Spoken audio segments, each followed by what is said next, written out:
आप सभी को जय मसीह की पवित्र पवित्र प्रभु यीशु मसीह के पवित्र चरणों में मैं परमेश्वर का जन आपका एक बार फिर अच्छी तरह स्वागत करता हूं। और आप यकीन कीजिए, प्रभु यीशु मसीह आपसे बड़ा प्यार करता है। वो आपके घर आकर आपसे बातचीत करना चाहता है और उसकी पवित्रता आपको नया जीवन देने को तैयार है। प्रकाशित वाक्य 3:20 के अनुसार वो द्वार पर खड़ा है और आज आपके वो घर में दिल में आएगा। आज की प्रार्थना से पहले आप मेरे साथ कुछ पवित्र शास्त्र से मनन करें। आप मेरे साथ निकालिए श्रेष्ठ गीत 1 अध्याय 6 वचन।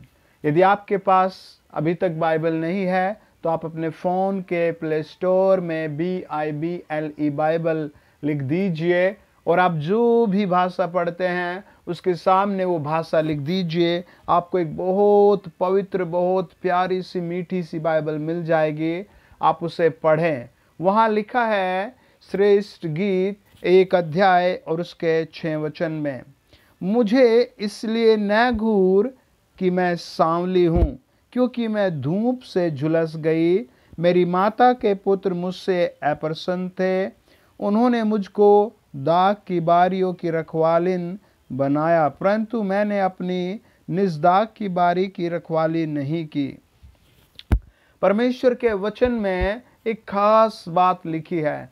राजाओं का राजा एक खास बात करता है। जीवित और सच्चा प्रभु बात कर रहा है। वो कहता है, यहाँ पर एक प्यारी सी लड़की अपनी दुर्दशा की बात बताती है।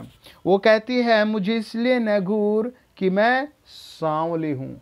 लोग किसी ना किसी कारण एक दूसरे को घूर रहे हैं। ये सांवली है। इसके सांवले होने के कारण लोग इसे क्या कर रहे हैं? घूर रहे हैं। कितनी अजीब सी बात है कि वो थोड़ा सा उसका रंग फर्क है और लोग उसे क्या कर रहे हैं? घूर रहे हैं। इस संसार में न जाने किस किस बातों से लोग क्या क्या द्वेष रखते हैं। प्रभु का वचन कहता है, प्रकाशित वाक्य 21 अध्याय और उसका 8 वचन, कि ऐसे लोग कभी स्वर्ग में नहीं जाएंगे। उस वचन को हम बाद में पढ़ेंगे। पहले हम इस आयत को थोड़ा और समझें। प्रभु का वचन कहता है, मुझे इसलिए न घूर कि मैं सांवली हूँ। एक लड़की अपने आसपास के लोगों से कह रही है कि मुझे मत घूर यदि मैं थोड़ी सी सांवली भी हूँ। और वो बताती है, मैं सांवली क्यों हो गई। वो अपने इस सांवलेपन का जिक्र कर रही है। वो उसका रीज़न बता रही है समस्या का। आपकी ज़िंदगी में भी कोई ना कोई समस्या होगी, उसका कोई ना कोई रीज़न है। आपके पीछे कोई ना कोई रीज़न है। और देखिए क्या रीज़न बताती है, क्योंकि मैं धूप से झुलस गई हूँ। उसे सारा दिन धूप में काम करना पड़ता है और इसीलिए उसका रंग सांवला हो गया है। वो जन्म से इतनी सांवली नहीं थी, लेकिन धूप में काम करने के कारण उसका रंग सांवला हो गया है। मनुष्य का भी ऐसा ही है। वो जन्मता तो जिस परिवार में भी जन्मे बहुत अच्छा जन्मता है, बहुत सुंदर तरीके से, लेकिन धीरे धीरे उसकी प्रवृत्ति खराब हो जाती है। हम वचन में देखेंगे कि कैसे किसकी प्रवृत्ति खराब हो जाती है। और देखिए इसके सांवले होने का कारण उसका वचन में देखो क्या बताता है, मेरी माता के पुत्र मुझसे अप्रसन्न थे। है ना, कोई पड़ोसी उससे अप्रसन्न नहीं था, कोई विदेशी उससे दुखी नहीं था। उसकी माता के पुत्र ही, यानी उसके भाई लोग ही उससे क्या थे? अप्रसन्न थे। है ना, उसके भाई उससे अप्रसन्न थे। देखिए उत्पत्ति की किताब और उसका हम 4 अध्याय और 1 से लेकर के जब 8 वचन तक पढ़ते हैं तो वहाँ 2 भाई मिलते हैं। और प्रभु का वचन बताता है, ये सृष्टि के पहली संतान थी। परमेश्वर ने 2 अध्याय उत्पत्ति 7 वचन, जिस आदम को प्रभु ने बनाया था उसकी पहली संतान थी। और प्रभु का वचन बताता है, इन लोगों के बीच में द्वेष आ गया और ये एक दूसरे पर ईर्ष्या करके एक भाई ने दूसरे भाई को मार दिया। और एक भाई ने कैसे अपने भाई का कत्ल किया।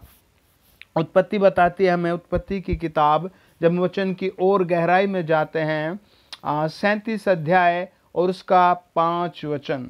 मेरे साथ पढ़िए उत्पत्ति 37 अध्याय और उसका 5 वचन। देखिए वहाँ क्या लिखा है। आप अपनी बाइबल से खोले, मैं अपनी से खोल रहा हूँ। हालेलुया।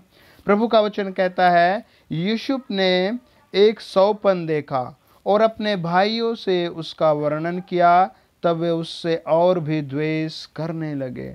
एक सौपन उसने बस आकर बताया, माय डियर ब्रदर्स। उसने अपने उस ड्रीम को अपने बड़े भाइयों को बताया और उसके साथ पूरी रात सौपन में क्या क्या चलता रहा उसने अपने भाइयों को बताया। और प्रभु का वचन बताता है, वो अपने भाइयों से अपने ड्रीम को खुलकर बताता है। लेकिन जैसे उसके भाइयों ने उसके ड्रीम को सुना, वो उससे द्वेष करने लगे। आप भी अपने भाइयों से ऐसी बात करते होंगे। हो सकता है आप अपनी सफलता की बात करते होंगे, हो सकता है आप अपने बच्चों को पढ़ाने की बात करते होंगे, हो सकता है आप अपने परिवार से अच्छे घर बनाने की बात करते होंगे, हो सकता है जब आप अपने प्रभु यीशु पर विश्वास करने को लोग उसे बताएंगे, वो आपसे द्वेष करेंगे। अब आपको किससे बात करने, आप ज़रूर देखें। और देखें इन भाइयों ने उसके सौपन को सुनकर उसके साथ क्या किया। प्रभु का वचन कहता है 37 अध्याय और उसका 5 वचन, वो द्वेष करने लगे। और उस द्वेष में उन्होंने क्या किया, पढ़े मेरे साथ 23 से लेकर के। इसलिए ऐसा हुआ कि जब यूसुफ अपने भाइयों के पास पहुंचा, तब उन्होंने उसका रंग बिरंगा अंगरखा जिसे वह पहने हुए था उतार लिया और यूसुफ को उठाकर गड्ढे में डाल दिया। वह गड्ढा सूखा था और उसमें कुछ जल न था। तब वे रोटी खाने बैठ गए और आंखें उठाकर क्या देखा कि इश्माएलियों का एक दल ऊँटों पर सुगंधद्र बलसान और सुगंध रस लादे हुए गिलाद से मिस्र देश को चला जा रहा है। तब यहूदा ने अपने भाइयों से कहा, अपने भाई को घात करने और उसका खून छिपाने से क्या लाभ होगा। आओ हम उसे इश्माएलियों के हाथ बेच डालें और अपना हाथ उस पर न उठाएं। और प्रभु का वचन कहता है, एक ड्रीम को यूसुफ ने अपने भाइयों के साथ बताया और उसने बताया कि मैंने रात को एक सौपन देखा। और उसी क्षण से उसके भाई उससे क्रोध करने लगे, जलने लगे। आपके दिल में भी ऐसी बहुत बार आता होगा, जब आपका भाई, आपका दोस्त कोई आपसे ऐसे कुछ ना कुछ बताता होगा, या आप किसी से बताते होंगे अपनी सक्सेस की बातें, तो वो जलने लगता होगा, क्योंकि ये स्वाभाविक बातें हैं। वचन में देखिए कैसी दर्द भरी बातें हैं। उन्होंने अपने छोटे भाई को खड्डे में फेंक दिया और खुद खाना खाने लगे। और एक भाई खड्डे में रो रहा है और वो चिल्ला रहा होगा और वो कह रहा होगा, मेरे भाई मेरा हाथ पकड़कर मुझे निकाल ले। लेकिन वो उसकी चिल्लाहट को छोड़ करके, वो सारी बातों को छोड़ करके ज़मीन पर बैठकर खाना खाने लगे और डिस्कस करने लगे अपने लाभ के लिए। और उन्होंने कहा, यदि हम इसे मार देंगे तो क्या लाभ होगा, इसे बेच देते हैं, इसे हम आइए बेच देते हैं। और सच में प्रभु का वचन बताता है, उन लोगों ने अपने भाई को बेच दिया।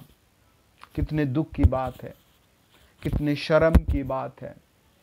और बाइबल बताती है, इतिहास बताता है, जब किसी को बेचा जाता था तो उसके सारे कपड़े उतार लिए जाते थे और वो उसको पलट कर देखते थे कहीं इसके शरीर पर कोई चर्म रोग तो नहीं, इसकी शरीर की किसी हड्डी में फ्रैक्चर तो नहीं, इसका शरीर कहीं से घाव से भरा हुआ तो नहीं, इसके शरीर पर किसी और की मोहर तो नहीं लगी हुई। और फिर उसको बिल्कुल नंगा करके, वो निरीक्षण करके फिर उसको खरीदते थे। यूसुफ को वो ऐसे ही ले गए और यूसुफ को उन्होंने बिल्कुल नंगा करके देखा, इस पर किसी और की मोहर नहीं लगी, इस पर कोई फ्रैक्चर नहीं, इसकी देह पर कोई एलर्जी नहीं, इसको कोई दाग भी नहीं, इसकी आंखों में, इसके कान में, इसके शरीर पर कोई बीमारी नहीं। और फिर उसको उन्होंने खरीद लिया अपने लाभ के लिए। भाइयों ने अपने भाई को बेच दिया। आप ऐसे संसार में जीते हैं, आप ऐसे लोगों के आसपास जीते हैं। एक बहन ने मुझे बताया कि मैंने बहुत मेहनत करके एक सोने का कुछ खरीदा था, लेकिन मेरे घर में मेरे ही परिवार के कुछ लोग थे आसपास, और वो जब बाहर गए तो वो सोने की सारी चीज़ें वहाँ से गायब थी। मैं बहुत रोई, मैंने हाथ जोड़ जोड़ कर उनसे पूछा, लेकिन किसी ने नहीं कहा कि हमने चुराया है। किसी का भी ईमान कहीं भी डोल सकता है, आपके लिए आपका मन डोल सकता है। हो सकता है आपके मन में भी ऐसी बार बार लालच या द्वेष हो। आज आप उसे कहें, प्रभु यीशु मुझे इस दुर्गंध से छुड़ा ले, प्रभु यीशु मुझे ऐसे पाप से बचा ले। हम और वचन की गहराई में जाएंगे। आप मेरे साथ निकाले गिनती की पुस्तक और उसका 12 अध्याय और 1 और 2 मेरे साथ आप पढ़ें। यदि आपके पास बाइबल अभी भी नहीं है तो प्लीज़ आप अपने फ़ोन के प्ले स्टोर में डाउनलोड करें और पढ़िए मेरे साथ वचन को। यहाँ लिखा है 12 अध्याय 1 और 2 वचन में, मूसा ने एक कुशी स्त्री के साथ विवाह कर लिया था, इसीलिए मरियम और हारून उसके उस विवाहित कुश स्त्री के कारण उसकी निंदा करने लगे। उन्होंने कहा, क्या यहोवा ने केवल मूसा ही के साथ बातें की है? क्या उसने हमसे भी बातें नहीं की? उनकी यह बात यहोवा ने सुनी। जब आदमी निंदा करने लगता है, जब आदमी ईर्ष्या करने लगता है, जब आदमी के अंदर ऐसे अवगुण आने शुरू करते हैं, जब शैतान धीरे धीरे इस बीज को अंदर डाल देता है, तो आपको पता नहीं लगेगा आप कब किसकी निंदा करने लगे, आपको पता भी नहीं लगेगा आप कब किसके खिलाफ बोलने लगे। और परमेश्वर का वचन बताता है, जब आप निर्गमन 3 अध्याय उसका 1, 2, 3, 4, 5 आयत पढ़ेंगे, सर्वशक्तिमान परमेश्वर ने मूसा को जलती हुई झाड़ी में दर्शन दिया, और मूसा ने परमेश्वर का इतना आदर किया कि अपने मुंह को ढांप करके परमेश्वर के चरणों पर गिरकर उसे प्रणाम किया। और परमेश्वर ने निर्गमन 3 अध्याय 14 वचन कहता है, उससे बात की और आमने सामने बात की और उससे कहा, मैं हूँ जो हूँ। इंग्लिश में बहुत अच्छा लगता है, वो कहता है, I am that I am, मैं हूँ, सब कुछ मैं ही हूँ। और 34 अध्याय व्यवस्था विवरण 10 आयत बताती है। गिनतियों 12 अध्याय और उसका 5 वचन बताता है, और गिनती 7 अध्याय और उसका 89 वचन बताता है, परमेश्वर मूसा से आमने सामने बात करता था। और निर्गमन 33 अध्याय 11 वचन, ये सारी वर्ष से एक बात बताते हैं, मूसा से परमेश्वर आमने सामने फेस टू फेस बात करता था, बिल्कुल नज़दीक जा करके। और उस व्यक्ति के हाथ में एक परमेश्वर ने 7 अध्याय में एक बहुत सामर्थ भरी लाठी दी थी, और जिसके हाथ में परमेश्वर ने सामर्थ की लाठी दी थी, और मूसा सबसे छोटा था और हारून उससे बड़ा था और उससे बड़ी उसकी बहन थी, और ये मूसा की निंदा करने लगे। हो सकता है किसी भी समय आपसे कोई गलती हो या आपके सामने किसी की गलती हो, तो आप इतनी जल्दी निंदा में ना जाएं, आप इतनी जल्दी उसके ईर्ष्या में उसकी बुराई ना करें, उसके सम्मुख और उसके पीछे उसकी बुराई ना करें। आप प्रभु के हाथ में उसे सौंपें। बाइबल आपको एक नई सृष्टि बनाकर छोड़ेगी यदि आप विश्वास से टिके रहे। प्रभु का वचन कहता है, मूसा की शादी एक कुश स्त्री से हुई, इसलिए उसकी बहन और उसका भाई उससे निंदा करने लगा, और निंदा का कुछ ना कुछ परिणाम जरूर आता है, और कुछ ना कुछ जब आप ऐसा करेंगे आप पर श्राप जरूर आएगा। 12 अध्याय गिनती बताता है कि उसके ऊपर श्राप आया, और 12 अध्याय का 9, 10, 11, 12, 13, 14 वचन बताता है, मूसा की बहन कोढ़ से भर गई। और 40, 41, 42, 43 अध्याय बताते हैं कि यूसुफ को बेचने के बाद उसके भाई बहुत गरीब और दुखों में चले गए। और जब ऐसे होगा, निंदा होगी, तो कुछ ना कुछ अभिश्राप शैतान आपके पीछे ले आएगा। मेरे साथ एक और बहुत महत्वपूर्ण किस्सा आप पढ़ सकते हैं। पहला शमूएल 18 अध्याय और उसका 6 से लेकर के 9 वचन तक। यहाँ लिखा है, जब दाऊद उस फिलिस्ती को मारकर लौट रहा था और वह सब लोग भी आ रहे थे, तब सब इज़राइली नगरों से स्त्रियां डप और तिकोने बजा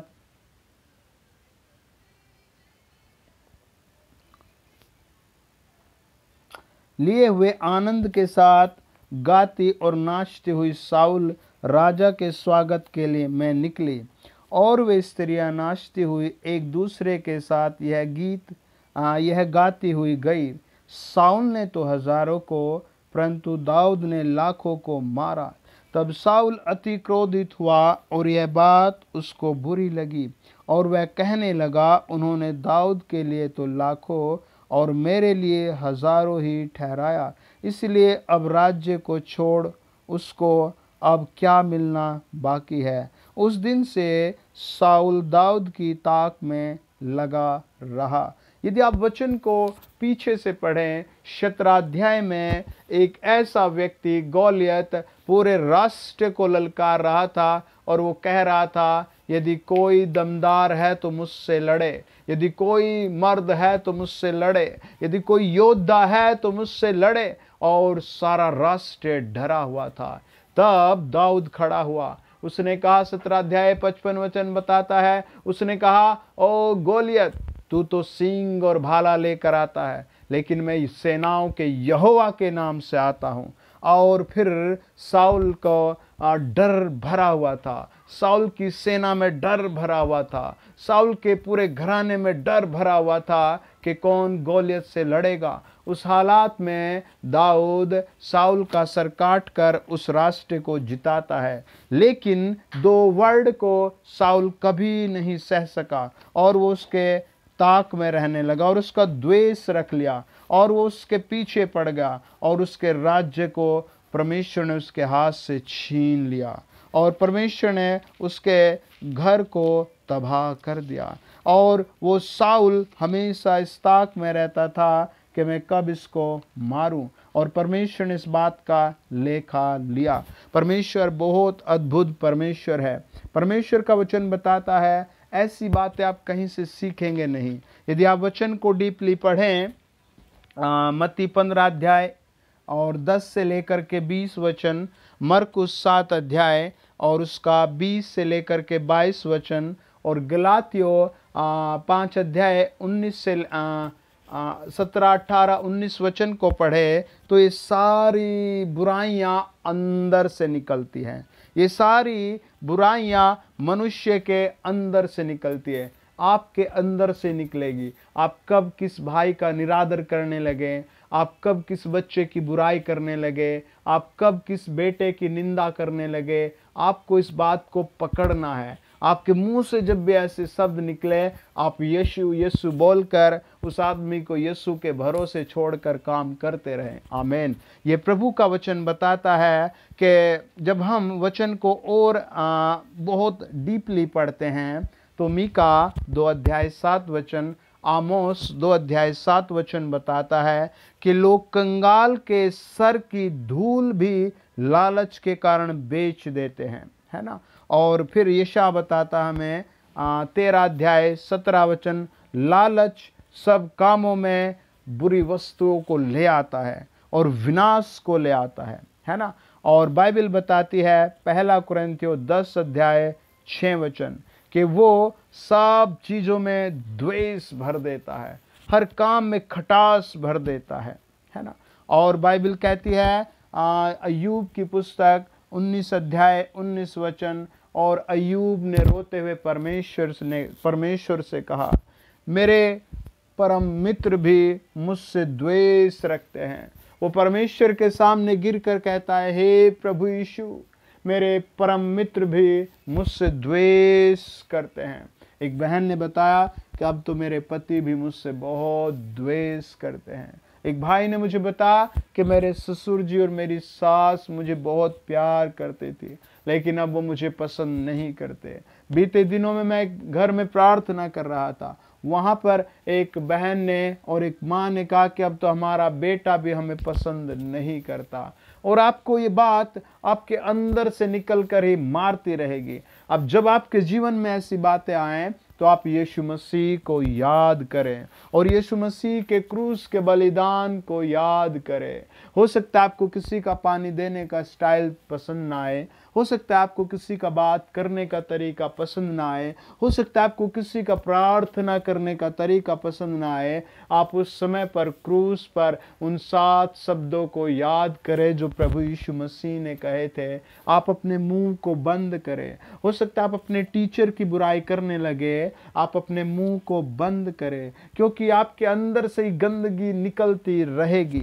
देखिए, मैं भजनकार की बड़ी तारीफ करता हूँ। वो बड़े सामर्थ्य तरीके से प्रभु के साथ चलता है और वो कहता है भजन 101 के 2 वचन में, हे प्रभु मैं अपने घर में खराई से रहूंगा। है ना, अपने घर में।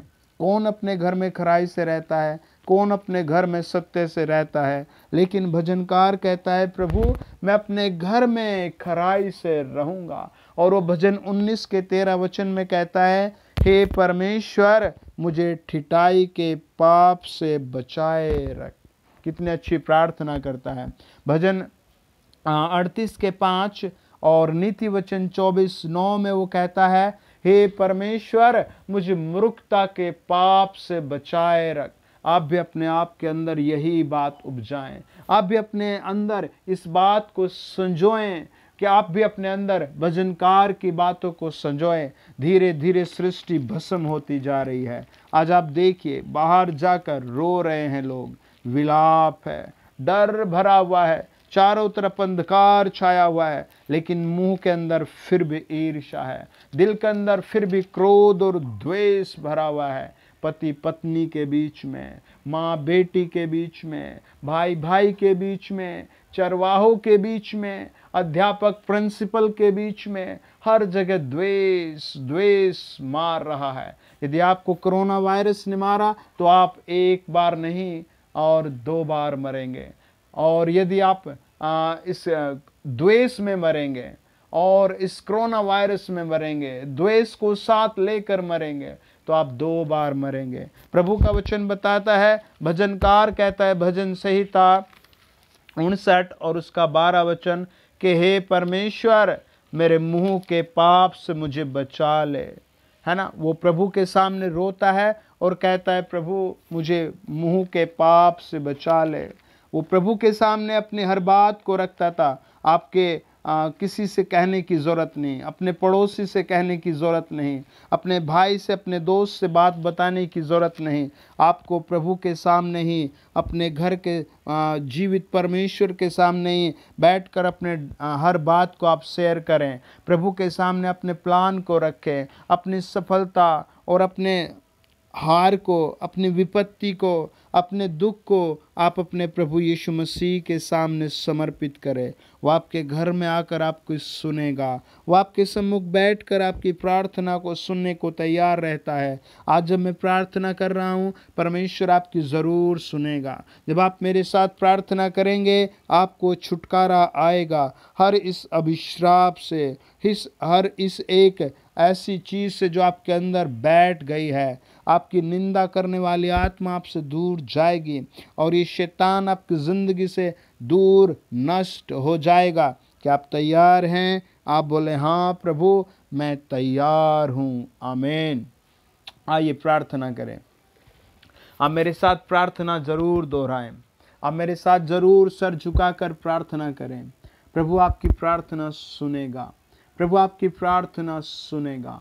आप मेरे साथ कहें, हे प्रभु यीशु मैं अपने आप को तेरे सम्मुख समर्पित करता हूँ और प्रभु सच में मान लेता हूँ कि मैं वो व्यक्ति हूँ जो लालच करता हूँ। प्रभु मैं सच में वो व्यक्ति हूँ जो द्वेष करता हूँ। सच में प्रभु मैं वो व्यक्ति हूँ जो निंदा करता हूँ दूसरों की।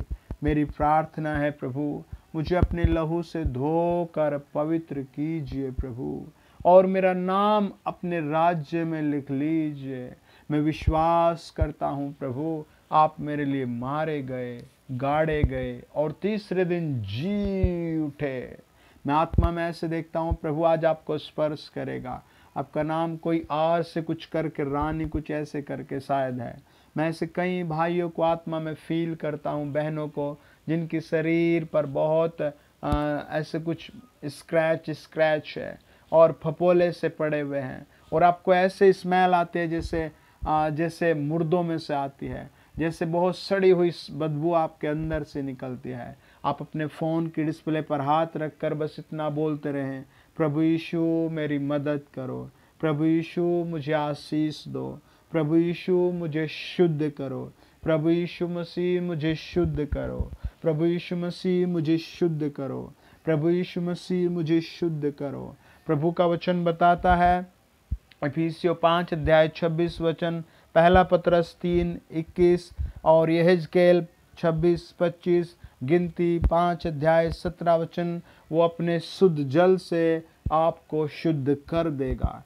वो अपने शुद्ध जल से आपको शुद्ध कर देगा। वो अपने जल से आज आपको शुद्ध कर देगा। मैं आत्मा में ऐसे देखता हूँ, आपका नाम जैसे कंचन करके कुछ ऐसे बोलते हैं, और आपकी बॉडी पर बहुत इन्फेक्शन है। आप अपने ऊपर आज प्रभु का जल छिड़का हुआ देखेंगे। आज से दुर्गंध आपके अंदर से जा रही है। आओ दुष्टात्मा छोड़ से, छोड़ से, मैं हुक्म देता हूँ, दुष्टात्मा छोड़ से, ये दुर्गंध की आत्मा जाए इसके घर से, ये दुर्गंध की आत्मा जाए इसके घर से। आपका नाम रविंद्र करके कुछ है, और आप बहुत डर रहे हैं अपने सीनियरों से, आप बहुत डर रहे हैं अपने बाइक से, आप बहुत डर रहे हैं अपने कमरे में आने से। आप कहें मेरे साथ, प्रभु यीशु मेरे घर में आ जा। आपका डर भाग रहा है, आपका डर भाग रहा है। जब आपने फ़ोन के डिस्प्ले पर हाथ रखा है और मेरे साथ आप प्रार्थना कर रहे हैं, आपके हाथों पर सामर्थ आ रही है, आपके शरीर में मेरे बोलते बोलते सामर्थ आ रही है, आपके दिल में प्रभु की सामर्थ आ रही है। मैं ऐसे देखता हूँ, आपका नाम कंवल सिंह कुछ करके ऐसे है, और आपका बहुत डरावने सपने आते हैं। आपकी छाती पर रोज रात को सांप से लौटते रहते हैं, और आप बहुत अचानक जंप करते हैं बिस्तर से, और आप डर कर आंखें खोलते हैं। आप कहें, प्रभु यीशु मेरे घर आ जा। आपका डर भाग रहा है, भाग रहा है, भाग रहा है। प्रभु जी, जो लोग मुझे सुनने वो हील किए जाएं, उनकी पथरियां भस्म हो जाए, बांझपन भस्म हो जाए। प्रभु गरीबी भस्म करे, कोरोना वायरस भस्म हो जाए, कोरोना वायरस भस्म हो जाए, कोरोना वायरस भस्म हो जाए। आपका नाम कुछ राजन करके है, और आपको बहुत भयंकर खांसी उठ रही है। आप अपने गले पर हाथ रखें, और जब आप मुझे सुनने अपने फ़ोन के डिस्प्ले पर हाथ रखें, आपके अंदर देख गला हील हो रहा है, गला यीशु नाम में चंगा हो जाए। आज से कहें, प्रभु मैं इस मुंह से तेरी तारीफ करूंगा, निंदा नहीं करूंगा। आपके गले में गांठ से वो गायब हो रही है, यीशु के नाम में heal heal heal heal heal heal. मैं ऐसे देखता हूँ, आपका बच्चा बहुत पागलपन से में है, आप उसे प्रार्थना में लेकर आना। अब उसके सर पर हाथ रखे, ये प्रार्थना उसे बार बार सुनाए। ओ पागलपन की आत्मा, ओ दुष्टात्मा, छोड़ से, ओ छोड़ से, छोड़ से, यीशु मसीह के नाम से ये नॉर्मल रहे। प्रभु जी, मेरा प्रार्थना है इस पर आशीर्वाद आए। मैं इसे आशीर्वाद देता हूँ, नॉर्मल रहे, संपूर्ण नॉर्मल रहे, संपूर्ण नॉर्मल रहे। जिनके बच्चे बहुत क्रोध कर रहे हैं, पढ़ नहीं रहे, पवित्र आत्मा उनमें ठहर जाए, समझ की आत्मा ठहर जाए। जो मुझे सुनने, उनके घरों में प्रेम, शांति, एक मनता आ जाए, एक मनता आ जाए। आप एक पुलिस वाले हैं, और आपकी बीवी और आपके बीच बहुत बुरा हाल है। मैं आत्मा में देखता हूँ जैसे एक बहन है जिससे आपकी पत्नी और आप भी बात करते हैं, और वो आपके घर में द्वेष रखती है। आज से आप बहुत कम लोगों से बात करें, और अपने घर में यीशु मसीह को बुलाएं। मैं आपके दीवार पर एक बड़ा सा पेंट देखता हूँ जो बहुत चमकीली पेंटिंग है, और आप वहाँ बैठते हैं। और पहले आप वहाँ बहुत खुश होकर बैठते थे, लेकिन अब आप वहाँ बहुत लड़ते रहते हैं, बहुत बुरी बुरी गालियाँ हैं। और आपकी पत्नी भी कई बार घर छोड़कर जाना चाहती है, और आप भी कई बार घर नहीं आना चाहते। लेकिन आज प्रभु के अनुग्रह में जब आप मुझे सुन रहे हैं, परमेश्वर आपके घर में एंट्री कर रहा है, यीशु मसीह आपके घर में आ गया है। आज से आप कहें, प्रभु मैं निंदा की आत्मा छोड़ देता हूँ, ये द्वेष की आत्मा छोड़ देता हूँ। यीशु मसीह के नाम से पवित्र आत्मा आपकी लाइफ में काम कर रहा है, परमेश्वर आपकी लाइफ में काम कर रहा है, यीशु मसीह आपकी जिंदगी में काम कर रहा है। आप उससे मांगे, प्रभु मुझे संत सा जीवन दीजिए। जो लोग मुझे सुन रहे हैं वो कहें, प्रभु हमें नरम दीन बनाइए, हमें पवित्र बनाइए, हमें हर हर हर आत्मिक इन्फेक्शन से बचाइए, हमें संसार के हर इन्फेक्शन से बचाइए, हर दुष्टात्मा के इन्फेक्शन से बचाइए, हर बीमारी के इन्फेक्शन से बचाइए, हर उस इन्फेक्शन से बचाइए जो इस संसार को उजाड़ रहा है, माँ बेटी को अलग कर रहा है, पति पत्नी को अलग कर रहा है। उस इन्फेक्शन से मुझे बचाइए जो पिता को बच्चों से अलग कर रहा है, और उस क्रोध के इन्फेक्शन से, लालच के इन्फेक्शन से, घमंड के इन्फेक्शन से। ओए छोड़ो इसे, छोड़ो। मेरे सुनने वालों पर ब्लेसिंग आए, मेरे सुनने वाले हर भाई की तरक्की हो, मेरे सुनने वाले हर बच्चे की तरक्की हो, मेरे सुनने वाले हर एक चैनल पर सब्सक्राइबर की तरक्की हो। चलो चलो दुष्टात्मा, कोरोना वायरस भस्म भस्म भस्म भस्म भस्म।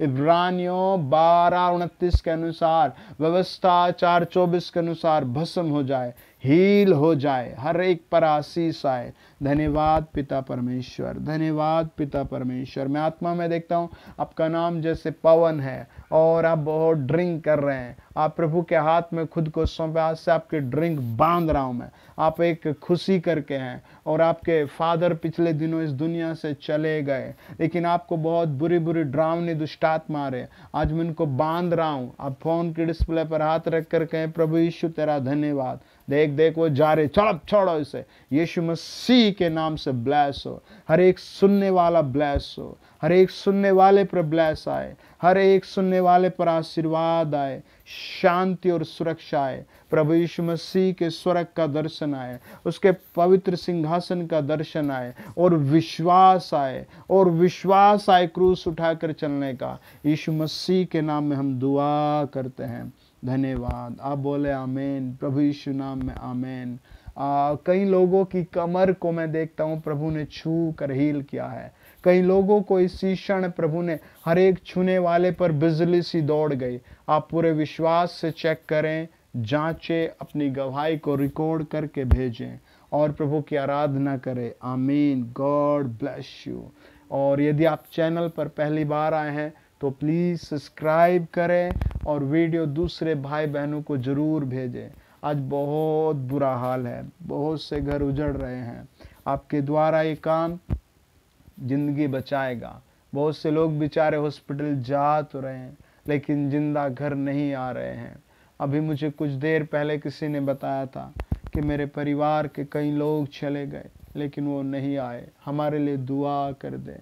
और सच में बहुत गंभीर समय है, चाहे अमीर हो या गरीब हो, बेचारा को एक बार अस्पताल पहुंच जाए तो वो जिंदा मुश्किल आ रहा है। इसलिए आप दूसरों को वीडियो जरूर भेजें और उससे कहें विश्वास से प्रार्थना में जुटे। प्रभु तेरा उद्धार करेगा, तुझे स्वर्ग ले जाएगा और इस पृथ्वी पर बहुत आशीषित करेगा। यीशु मसीह के नाम से God bless you. Have a great and wonderful blessed day. आमीन, आमीन।